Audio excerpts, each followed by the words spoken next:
게임입니다. 오랜만에 개인 투자자 생각으로 돌아왔습니다. 신사임당 유튜브 채널 20억에 매각된 지도 벌써 1년 반 정도가 지났는데 현재 채널 상황은 어떤지 보도록 하겠습니다. 22년 8월 달에 182만 구독자 채널을 무려 20억에 매각을 했습니다. 근데 사실 요거 이후에도 논란이 조금 됐는데 일단 다시 유튜브 채널로 돌아와가지고 야 이거 은퇴 선언 이후에 이제 일반으로 산다라고 해놓고선 지금 유튜브 채널 팔고 유튜브 또 하는 게 말이 되냐, 이건 예의가 아니다 라는 의견도 있고, 아니다 뭐 동일 주제도 아니고 계약상 문제가 없을 것이다 라고 얘기하는 의견도 있습니다. 사실 실제로 본다면 신사임당 채널 같은 경우는 뭐 부동산, 주식 요런 재테크 유튜브 위주고, 신규 채널 같은 경우 이제 그런 얘기는 하지 않고 뭐 자기 개발이라든지 유튜브 강의라든지 그냥 돈 버는 데에 대한 전반적인 얘기들을 하고 있기 때문에 요거는 뭐 갑론의박이 있는 상황이고, 두 번째는 요 노아 AI가 굉장히 문제가 됐었죠. 유튜브 채널을 접고 이제 새로운 사업을 한 게 이제 노아 AI라는 거였는데, 이거를 통해서 다른 유튜버를 뺏기기가 너무 쉬워졌고, 그러다 보니까 뭐 논란이 굉장히 많이 됐었고 자숙 기간까지 거쳤습니다. 그리고 다시 돌아왔는데 뭐 자숙 기간이 적당했다,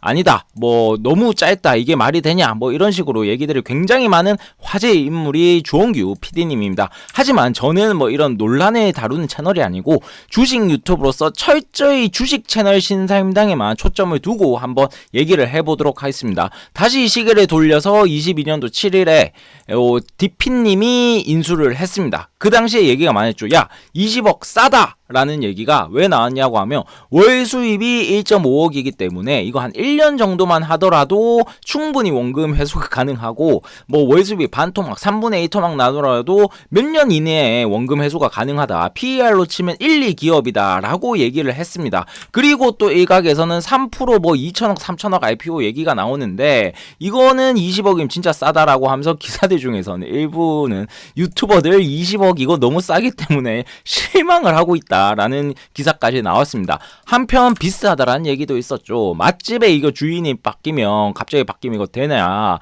이게 신사임당 채널이 맛집인데 이 신사임당 빼고 나면 뭐가 남냐 라는 얘기도 있었고, 실제로 인수 발표 후에 구독자도 꽤 많이 빠지는 모습이었습니다. 전업투자자 디피님 역시도 어느 정도 인정을 했습니다. 자영업 뭐 커피나 뭐 식당 같은 경우에도 PER 1, 2에서 거래되는 이유가 바로 그거이기 때문이다 라고 얘기를 하면서, 당장의 수익 빠질 것이 어느 정도 인정이 되지만 그럼에도 자기가 테스트해보고 싶은 거는 크리에이터가 빠진 채널로서 과연 매력이 있을지 유튜브가, 그리고 경제 미디어로 새로운 도약을 해보고 싶다, 이렇게 두 가지 포부를 밝혔습니다. 우선 크리에이터 빠진 채널부터 현 상황을 짚어본다면 인터뷰 채널이긴 했지만 막상 진행하는 신사임당이 빠지고 나니까 굉장히 안 좋아진 상황입니다. 요게 달란트 투자고 요게 신사임당 채널인데 비슷한 시기에 똑같은 분이 나와서 했던 얘기인데, 신사임당 채널은 163만의 조회수가 3.3만에서 뭐 많이 나온 건 8만 정도 나왔고, 달란트 투자는 요거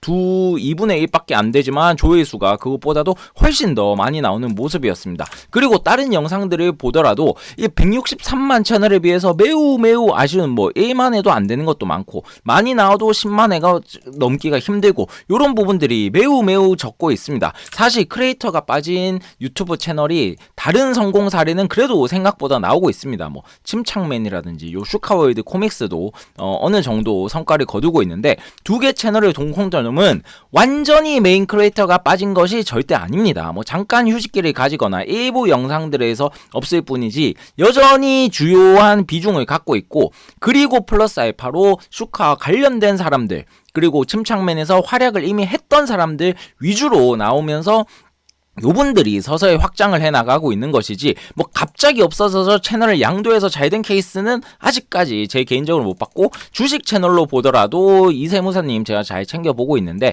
이정윤 세무사님이 바쁠 때마다 조금씩 요 몽땅 연필님께서 출연을 하고 계십니다. 뭐 직원분이신지는 모르겠지만 아무튼 시장을 보는 관점도 좀 비슷한 것 같고, 요렇게 조금씩 나오다 보니까 어느덧 이제 구독자들에게 정도 붙고 해서 조회수도 나쁘지 않게 나오고 있더라고요. 제 채널도 마찬가지가 아닐까 감히 얘기를 해봅니다. 제가 빠지더라도 요 채널이 잘 굴러갈까 사실 잘 모르겠습니다. 지금 또 워낙 초보기 때문에. 어쨌든 저는 주식 백테스팅, 기업 분석, 의견 요약, 뭐 주식 이야기하는 유튜버이기 때문에 구독, 좋아요 부탁드리겠습니다. 아무튼 이런 심사임당 채널이 결과론적이긴 하지만 앞선 사례들을 봤었을 때 한 번에 양도를 하면서 이렇게 끝내버리는 게 아니라 양도 기간이나 좀 디졸브라 가지고 그렇게 뭐 디피님과 아니면 새로운 크리에이터와 정을 쌓는 시간이 좀 필요하지 않았나라는 생각이 듭니다.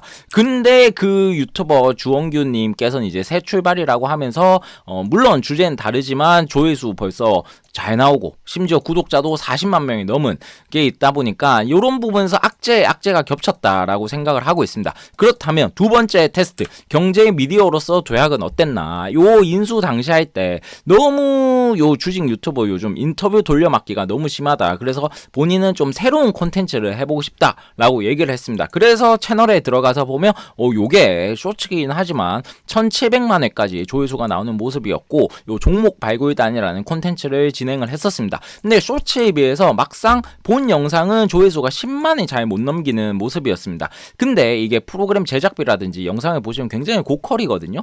심지어 요 서경석님께서도 나오시기 때문에 제작비 회수가 아마 쉽지가 않았을 것 같습니다. 그러다 보니까 결국 돌고 돌아 본인이 새로운 컨텐츠를 해보고 싶다고 하셨지만 안타깝게도 지금은 거의 뭐 혼자 나오셔가지고 쭉 이렇게 게스트를 섭외하는 형식으로 다시 예전의 모습으로 돌아간 것 같습니다. 주식 콘텐츠 뭐 새로운 콘텐츠 어떤 게 있었을까 보면 몇 년 전에 방영했던 요 개미는 뚠뚠이죠. 근데 여기 유튜브 채널로만 물론 조회수가 잘 나오긴 했지만 유튜브 채널로만 한 게 아니고 카카오에서 제작을 했었고 그리고 여기서도 방영을 했고 그다음에 넷플릭스에도 판권을 팔았고 그다음에 PP에 또 더해줬고 요런 모든 것들이 갖춰줘야 이 정도 고퀄 영상이 제작비가 회수가 되지 않을까 생각을 하고 있고 그리고 주식에 대한 물론 관심도가 굉장히 높고 개인 투자자 뭐 1600만 시대라고 하지만 생각보다 이렇게 고퀄로 하다 보면 제작비가 많이 들고 유튜브 채널로만 수익 내기는 쉽지가 않을 것 같습니다.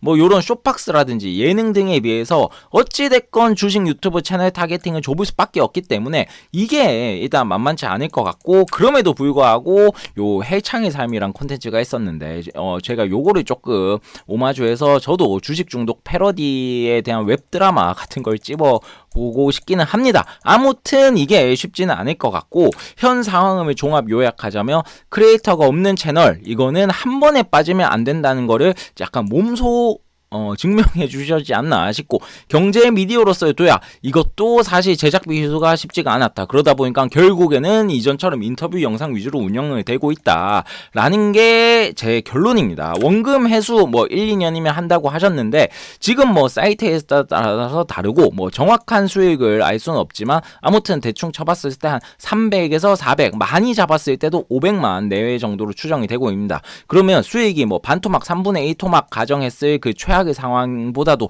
훨씬 더 최악인 거의 20분의 1 토막 수준이 났는데 살 때는 PER 1, 2였지만 지금은 PER 3, 40을 초고성장주가 돼버리지 않았나라는 생각이 듭니다. 물론 디피님께서는 경제적 자유도 이뤘다고 스스로 얘기를 하셨고 돈보다도 도전을 해보고 싶다고 얘기를 했기 때문에 뭐 누구에게 피해를 준 것도 아니고 본인 돈으로 샀기 때문에 뭐 그런 부분들은 인정하고 욕할 건 없다고 생각합니다만 투자로 본다면 매우 아쉬운 성과이고 요런 생각도 해봤어요. 월 수익 1억 5천인 채널이 가격 20억에 누군가 팔려고 한다. 그러면 첫 번째 주인은 왜 팔려고 했을까? 디피님 요것도 생각을 하셨겠죠. 근데 그 당시에 얘기했던 게 유튜브 이거 건강상 좀 은퇴를 해야 된다. 그리고 새로운 도전을 해보고 싶다.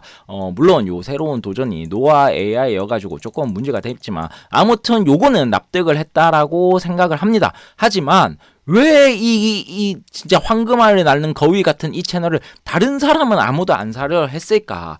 요 부분에 디피님께서 조금 더 깊게 고민했다면 요것보다 좀 더 낮은 가격을 불렀을지도 않을까 생각을 하고 있습니다. 당시 기사들이나 영상들을 찾아보면 꼭 나오는 게 이제 신사임당 채널과 비교해서 3프로TV는 2,500억 IPO다 이런 얘기가 많이 나왔죠. 그래서 제가 3프로TV에 대해서 해둔 생각도 있으니까 최종화면 띄워둘 테니 보실 분들은 꼭 봐주셨으면 좋겠고 이렇게 다양한 주식 이야기, 기업 이야기 하는 제 채널이니까 구독, 좋아요 부탁드리겠습니다.